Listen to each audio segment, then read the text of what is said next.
అసలు మన రాష్ట్రం ఎంత దయనీయ స్థితిలో ఉంది అంటే పక్క రాష్ట్రాలందరికీ అన్నిటికీ రాజధానీలు ఉన్నాయా? బెంగళూరు, చెన్నై, ముంబై అన్నిటికీ అన్నీ ఉన్నాయి. కానీ మనకేముంది?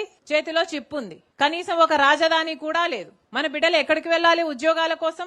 వాళ్ళ భవిష్యత్తు ఏం కావాలి? డిగ్రీలు, పీజీలు చదివిన బిడ్డలంతా రోడ్ల మీద తిరుగుతున్నారు, లేకపోతే ఆటో డ్రైవర్లుగానో గిగ్ వర్కర్లుగానో పనిచేస్తున్నారు. ఎవరు పట్టించుకుంటున్నారు? బిడ్డలకు భరోసా లేదు. పైగా చంద్రబాబు గారు అంటారు ఇప్పుడు 2 బిడ్డలు సరిపోరట, 3, 4, 5 కనాలట.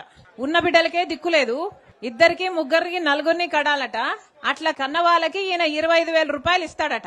ఈయన ఇచ్చే బోర్డు 25,000 రూపాయల కోసం మీరు బిడ్డల్ని కనాలట. ఇప్పటికే ఆరోగ్యశ్రీకి చంద్రబాబు గారు 3,000 కోట్ల రూపాయలు బకాయిలు పెట్టారు. ఫీజు రీయింబర్స్మెంట్ కు 6,000 కోట్ల రూపాయలు బకాయిలు పెట్టారు. ఇప్పటికే కరెంటు ఛార్జీలు చంద్రబాబు గారు ముఖ్యమంత్రి అయిన తర్వాత ఈ 2 ఏళ్లలో మీ మీద 15,000 కోట్ల రూపాయలు వేశాడు. ఇదంతా సరిపోలేదు, ఇప్పుడు ఈ బిడ్డలు సరిపోరట, మళ్లీ బిడ్డలను కనాలట, మీకు దానికి 25,000 ఇస్తారట. ఒకసారి ఆలోచన చేసుకోండి, పాలకులు ఎలా ఉన్నారో ఆలోచన చేసుకోండి.